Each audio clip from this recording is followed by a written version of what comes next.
Hello everyone, फिर से आप लोगों के सामने हाजिर हो गया हूँ एक क्राइम का घटना को लेकर। तो आज जिस घटना को सुनाने जा रहा हूँ, इस घटना में होता कुछ ऐसा है। एक आपने तो बहुत सारे सुना होगा, बहुत सारे ऐसे केसेस मैंने बताया, ऐसे कहानी बताई जिस पर प्यार को पाने के लिए सामने वाला कुछ भी करता है। तो वैसे ये कहानी सामने आया, यहाँ पर एक व्यक्ति जो है उसका वो एक महिला से प्यार हो जाता है। जब प्यार हो जाता है तो महिला बहुत परेशान थी। उसके परेशानी की वजह पूछी। अक्सर मिला करते थे, दोनों एक दूसरे को चाहने जो लगे थे, दोनों एक दूसरे से प्यार जो करते थे। तो महिला की परेशानी के बारे में उस व्यक्ति ने पूछा। तो उस महिला ने रोते हुए अपने साथ जो कुछ भी हुआ सब कुछ बता देती है। इसे सुनने के बाद वो व्यक्ति उसे भरोसा देता है और कहता है, जो कुछ भी तुम्हारे साथ हुआ है, जिसने भी किया है, उन सारे लोगों का मैं जीना हराम कर दूंगा और सारे लोगों से बदला लिया जाएगा। तुम फिक्र मत करो, तुम सिर्फ नाम बताओ और तुम चुप रहना और खामोश रहना, बाकी काम मेरे ऊपर छोड़ दो। उस महिला ने अपने आशिक को 7 लोगों का नाम बताती है। उसमें से 4 महिलाएं होती हैं और 3 पुरुष होता है। जो उस महिला का कलीग थे, साथी थे। कई दिन तक उन लोगों के साथ वो काम करते थे। जो भी काम करते थे उन 7 लोगों के साथ किसी न किसी वजह से कांटेक्ट में थे। तो इस वजह से उस महिला के पास उन 7 मेंबर के कांटेक्ट नंबर थे और एड्रेस थी और अच्छे से पहचानते थे, मुलाकात भी होती थी। अपने आशिक को सारे डिटेल दे देता है, मोबाइल नंबर भी दे देता है। उसके बाद उस आशिक ने, आपको जानकर हैरानी होगी, उस आशिक ने एक एक कर को सातों लोगों का लिस्ट बनाते हैं, बल्कि 8 लोगों का लिस्ट बनाता है। आखिर में वो अपने प्रेमिका, जिसके लिए सब कुछ करने जा रहा था, उसका भी नाम लिख लेते हैं।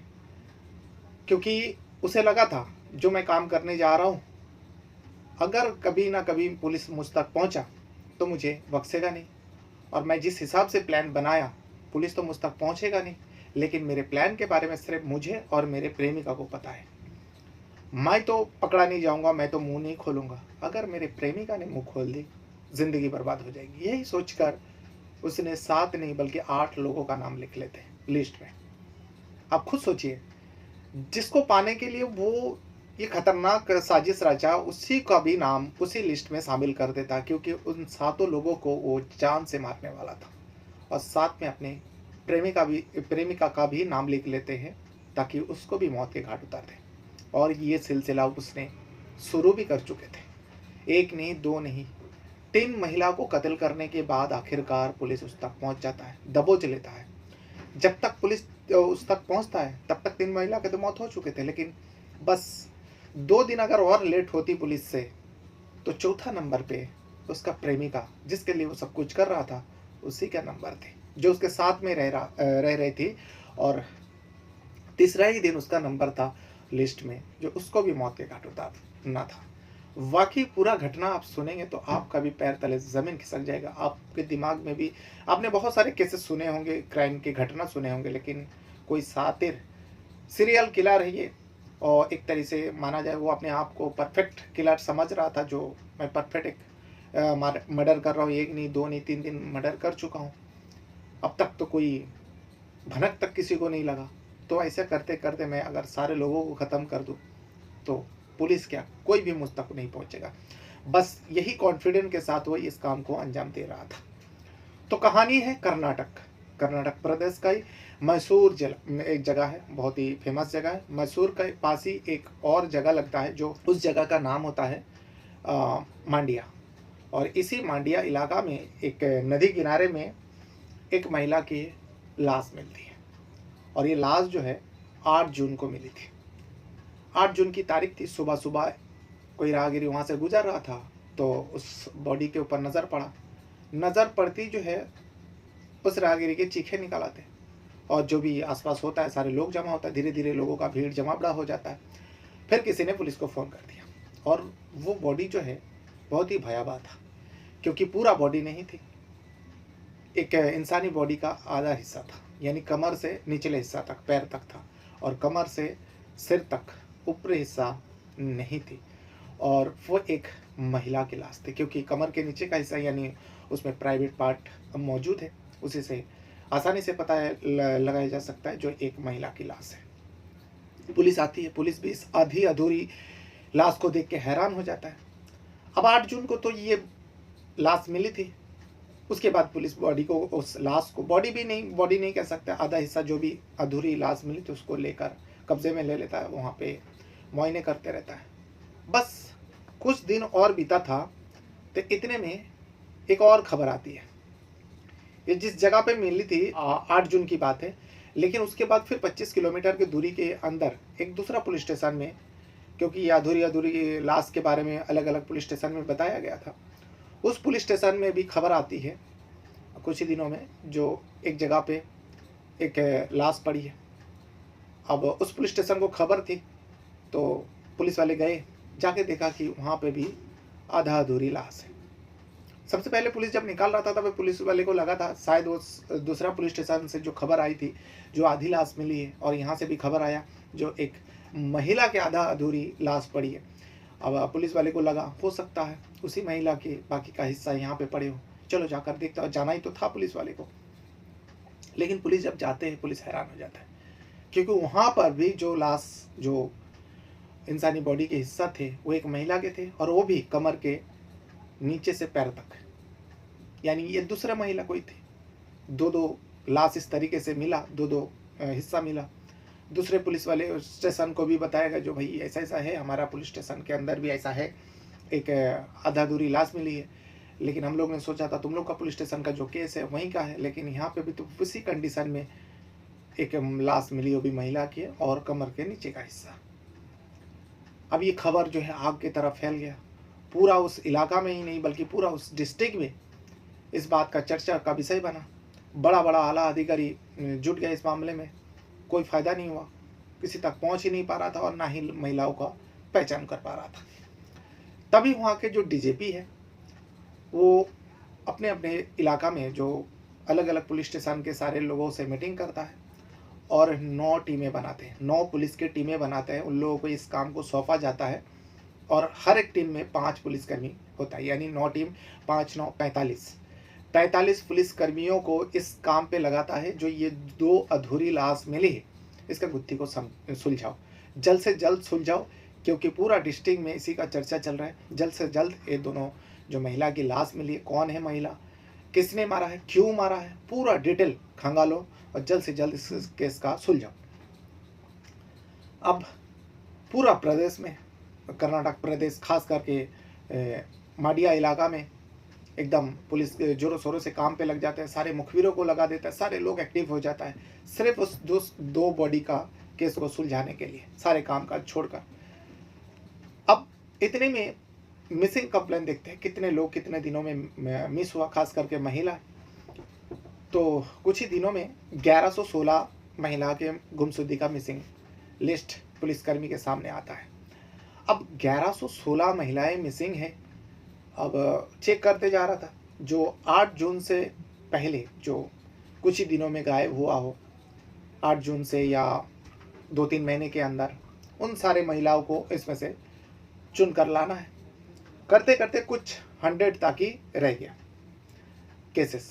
अब उन सारे केसेस के ऊपर नज़र डालने लगे, जो ज़्यादा पुराना है उसको निकाल देते और जो ताज़ा मामला है 2-3 महीनों के अंदर, तो वो सब जांच कर रहा था। तो करते करते 4 महिला के बारे में पता चलते हैं। 4 महिला के बारे में यूँ पता चलता है जो हाल ही के दिन में ये 4 महिलाएं गायब हुई, और उसमें से एक महिला जो है जून महीने का पहले हफ्ते में ही गायब हुई थी। अब जो जून महीने का पहले हफ्ते में गायब हुई थी और जून महीने में ये बॉडी मिली थी 8 जून को, जो माडिया इलाका में तालाब किनारे में था, नदी के किनारे में था। तो उस महिला के बारे में खंगाल रहा था, जो कौन है महिला। अब एक गांव में पहुंचता है, गांव में पहुंचने के बाद उसके घर तक पहुंचता है। अब जब घर तक पहुंचता है तो महिला के बारे में बताया जाता है, हाँ हमारे घर का एक महिला गायब है, और गायब होने से पहले वो कौन से रंग का कपड़ा पहनी थी और क्या पहनी थी और क्या क्या निशानी है, उसके पास मोबाइल था कि नहीं, ये सारे घर वाले से मिल गए। अब जब कपड़े का रंग देखा, जब अधूरी लाश मिली थी वो कपड़े भी पहने हुए थे, कपड़े भी था उसके आधे अधूरी लाशों में। तो कपड़े से इतना तो पता चला जो 8 जून को जिस महिला की लाश मिली थी इसी घर के हैं, क्योंकि कपड़ों का मिलाव हो गया। और साथ में मोबाइल नंबर भी मिल गया। अब मोबाइल नंबर का उस दिन का 8 जून का लोकेशन और सारे कॉल डिटेल खंगालते हैं, यानी सीडीआर। जब सारे कॉल डिटेल आ जाते हैं और लोकेशन आ जाता है, लोकेशन देख के पुलिस कर्मियों को लगा जो हाँ, हम सही दिशा में हैं और ये जो 8 जून को महिला की लाश मिली थी, ये उसी महिला की लाश है। क्योंकि उस दिन जिस दिन महिला को 8 जून को मिली थी, उसी 2-1 दिनों के अंदर मांडिया इलाका में उस महिला का मोबाइल का लोकेशन दिखा रहा था। पुलिस को पहले कामयाबी मिली, उसके बाद उस महिला के फ़ोन के नंबर से कितने लोगों को फ़ोन किया गया वो सारे खंगालते खंगालते खंगालते एक नंबर के ऊपर पुलिस का ज़्यादा नज़र पड़ी, डाउट हुआ, क्योंकि मरने से पहले उस महिला से उस नंबर से फ़ोन आया था।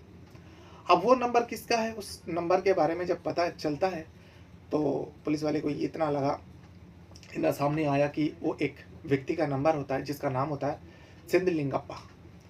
सिंधलिंगप्पा कर्नाटक का रहने वाला होता है, लेकिन ये मांडिया इलाका में कुछ दिनों से रह रहा था। उसका लोकेशन सारे डिटेल पता चला। उससे पहले वो नंबर जो है कर्नाटक में ही एक्टिव था। अब जब इतना पता चला उसी इलाका में, जिस इलाका में मर्डर हुआ था, सो सिंधलिंगप्पा के कमरे तक पुलिस का टीम पहुंचता है। पहुंचने के बाद सिंधलिंगप्पा था और एक महिला थी उसके साथ जो महिला थी उसका नाम है चंद्रलेखा। दोनों इस हिसाब से रह रहा था जैसे कि दोनों पति पत्नी है। दोनों को पुलिस हिरासत में लेता है और लेकर पुलिस थाने पहुंचता है। पुलिस थाने पहुंचने के बाद जब उन दोनों से पूछा जाता तुम दोनों का रिश्ता क्या है, वो दोनों कहता है जो हम दोनों एक दूसरे से प्यार करते हैं और हम दोनों लिव इन में रह रहे हैं। ठीक है, दोनों को साथ में लेकर पुलिस स्टेशन में जाते हैं और पूछताछ करते हैं, जो तुम उस महिला को कैसे जानते थे जिस महिला का कत्ल हो। तो सिंधलिंगप्पा कहते हैं मुझे कुछ भी नहीं पता, मैं तो बेंगलोर में रहता था और बेंगलोर में काम करता था, लेकिन मेरी जो ये गर्लफ्रेंड है, मेरी मासूका है, ये मंडिया में रहती है और ये भी बेंगलोर में थी, लेकिन हम लोग कुछ दिनों के लिए मंडिया घूमने आए और ये मंडिया का ही रहने वाली है, तो इसलिए मैं इनके साथ आ गए और हम दोनों यहाँ कुछ दिन तक रहेंगे। फिर क्योंकि वो लोग एक रेंट पर कमरे में लेकर रह रहा था, फिर हम लोग बेंगलोर चले जाएंगे। लेकिन उससे पहले पुलिस के पास सबूत था, उस महिला से बातचीत, उसका लोकेशन, उस जगह पर जहाँ पर उसकी बॉडी मिलती है। ये सारे जब सिंधलिंगप्पा के सामने रखा जाता है, तब सिंधलिंगप्पा को आप इधर उधर की बात करने का कोई जरिया नज़र नहीं आया। तभी जो है सिंधलिंगप्पा आखिरकार पुलिस वाले के सामने एक कहानी सुनाते हैं। इस कहानी को सुनने के बाद पुलिस भी हैरान हो जाता है, जो कोई किसी इस तरीके से कैसे प्लान को रच सकता है। सिंधलिंगप्पा बताते हैं जो मैं बेंगलोर में जब एक कंपनी में काम करता था, उस कंपनी में काम करता था, वहीं रहता था, तो इसी बीच में रेड लाइट इलाका में जाया करता था। जिसम फरोशी का जो धंधा होता है जिस इलाका में, उसे रेड लाइट इलाका कहा जाता है। और वहाँ जाता था, वहाँ पे ये जो मेरे साथ महिला है चंद्रलेखा, वहाँ पे वो एक सेक्स वर्कर थी, वहाँ पे काम करती थी। मैं अक्सर जाता था और इनके साथ बैठता था और धीरे धीरे ये मुझे अच्छे लगने लगे और इसे भी पता चल गया, जो मैं उसे लाइक करने लगा हूँ, उसे पसंद करने लगा हूँ, तो दोनों में बातचीत होता था, वो भी मुझे पसंद करने लगी। फिर मैं अपने दिल की बात चंद्रलेखा को कह देता हूँ, लेकिन चंद्रलेखा उसका रिस्पॉन्स नहीं करता। चंद्रलेखा उदास हो जाती है और खामोश रहती है जब मैं इस तरीके से बात करता हूँ। फिर मैंने एक दिन पूछा, चंद्रलेखा बताओ आखिर तुम्हारे साथ क्या हुआ और तुम इस काम में कैसे आए। जब एक दूसरे को प्यार करने लगे थे तो चंद्रलेखा ने भी सोचा, वाकई ये जो सिंधलिंगप्पा है मेरे लिए बनी है और मेरे लिए इतना कुछ करते हैं, मेरा इतना फिक्र करते हैं। चंद्रलेखा आखिरकार ठानती है जो मैं पूरी बात अपने साथ जो कुछ भी हुआ मैं सिंधलिंगप्पा को बता दूंगी। एक जगह में दोनों बैठते हैं, बैठने के बाद चंद्रलेखा अपने साथ जो कुछ भी हुआ सिंधलिंगप्पा को बताने लगा, क्योंकि जिसम परोसी के धंधे में उसको धोखे से लाया गया था और लाने वाला उसका कलीग, उसके साथ ही लोग होते हैं। मांडिया इलाका में, जिस इलाका में चंद्रलेखा अपने घर में रहकर जो काम कर रही थी एक जगह पे, वहाँ पे कुछ महिलाएं और कुछ पुरुष उसके कलीग थे, उसके साथ काम करते थे। अब उन लोगों ने जो है झांसे में चंद्रलेखा को ले लेते हैं। लेने के बाद उसको समझाते चलो हम लोग बेंगलोर जाएंगे, वहाँ पे अच्छा शहर है क्योंकि वो सिटी है, वहाँ पे अच्छा काम करेंगे, वहाँ पे कमाई ज़्यादा होगी। इस तरीके से चंद्रलेखा को झांसे में लेकर बेंगलोर आ जाता है और लाने के बाद चंद्रलेखा को जिस्म फरोशी का धंधे पे उतार देता है, यानी उसको मजबूर कर देता है। चंद्रलेखा पहला ना किया, लेकिन आखिरकार उन लोगों के आगे हार मान जाती है और वो भी इस काम पे उतर जाती है। अब एक बार जब उतर जाती है, फिर अब वो सारे लोग ब्लैकमेल करने लगे, जो अगर तुमने इस बात को कहा, हम लोगों का नाम आया, हो सकता है तुम लोग वो गांव में जाके सारे लोगों का नाम बता दे, तो तुम्हारे बारे में सब कुछ बता दूंगी, गांव में तुम्हारे बदनामी होगी, तुम्हारे परिवार की बदनामी होगी, क्योंकि उसके परिवार को नहीं पता थे। उसके परिवार को इसने यही बताई थी चंद्रलेखा ने, जो एक अच्छा काम करती हूँ बेंगलोर में, अच्छा कंपनी में, अच्छा खासा पैसा।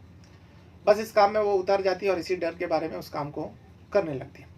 तभी वो सिंधलिंगप्पा का एंट्री होता है चंद्रलेखा के लाइफ में, ज़िंदगी में। फिर वो चंद्रलेखा को प्यार करने लगे और उसके बारे में पूछने लगे। इसे कहते कहते चंद्रलेखा भी रोने लगी और सिंधलिंगा का भी आंख भर आई। उसके बाद सिंधलिंगप्पा कहते हैं, ठीक है, जो कुछ भी तुम्हारे साथ हुआ है इसका बदला लिया जाएगा, और तुम फिक्र मत करो, जिन लोगों ने तुम्हारे साथ ये सब किया है, मैं उन लोगों को छोड़ूंगा नहीं, उन लोगों को बख्शूंगा नहीं, तुम सिर्फ उन लोगों का नाम बताओ। चंद्रलेखा 7 लोगों का नाम बताती है, उसमें से 4 महिलाएं होती है और 3 पुरुष होता है।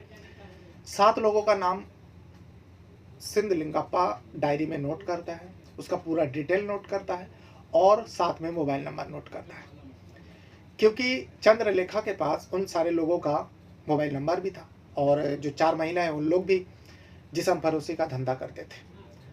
तो आसान था सिंधलिंगप्पा के लिए।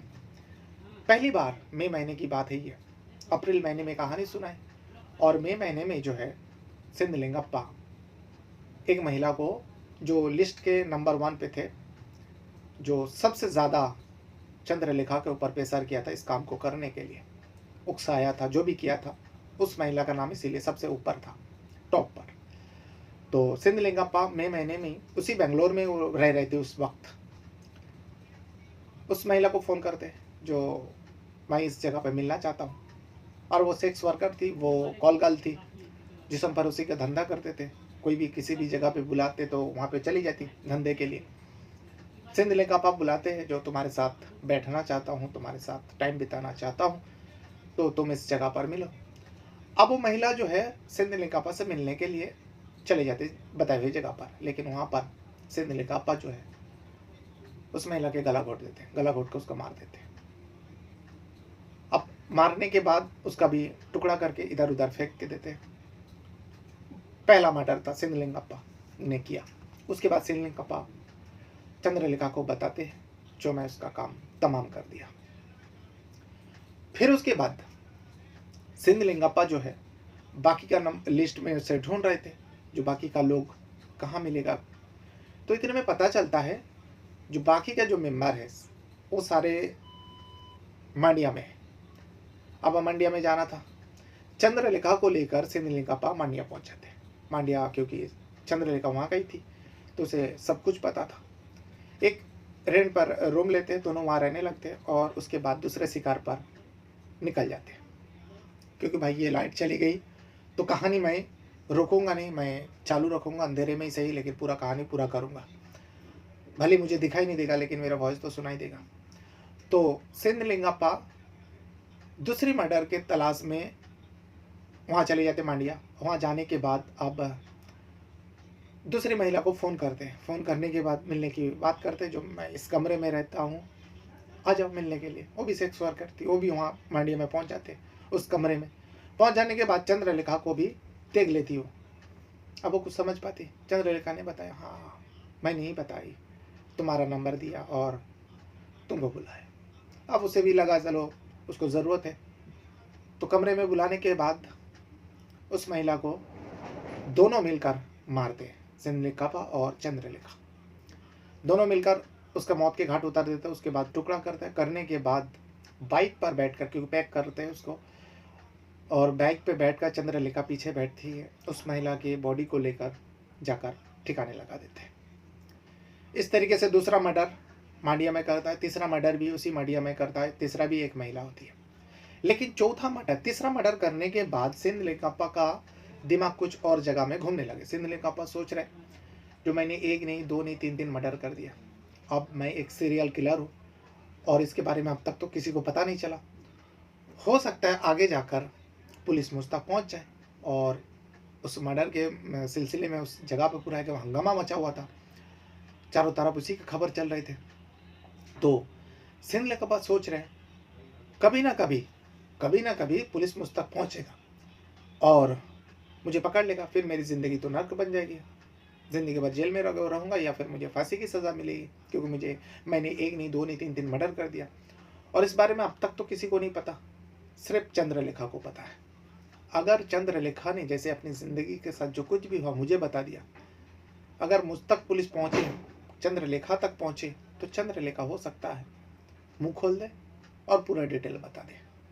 इसीलिए जिसके चलते वो ये सारे काम कर रहा था, सारे मर्डर कर रहा था, अब उसी को ही हटाने का सोच लेता है। चौथा नंबर पे वो चंद्रलेखा का नाम लिख लेते थे, क्योंकि उसे चौथा मर्डर जो है चंद्रलेखा को ही करना था। चंद्रलेखा को पता भी नहीं था, जो उसके साथ जिन लोगों ने ये सब हरकतें किया था, उसके प्रेमी उसको धीरे धीरे एक एक करके ठिकाने लगा रहे और वो भी साथ दे रही थी, लेकिन उसे नहीं पता था जो चौथा नंबर पे उसी का नंबर था। अब पुलिस ने बताया, भाई तुमने तो 7 लोगों का लिस्ट बनाया, लेकिन 8वां नंबर, तो वो बताते हैं जो 8वां नंबर चंद्रलेखा का था, क्योंकि मैं चंद्रलेखा को भी मारना चाहता था। पुलिस हैरान हो जाता है, चंद्रलेखा भी सोच नहीं पाती है।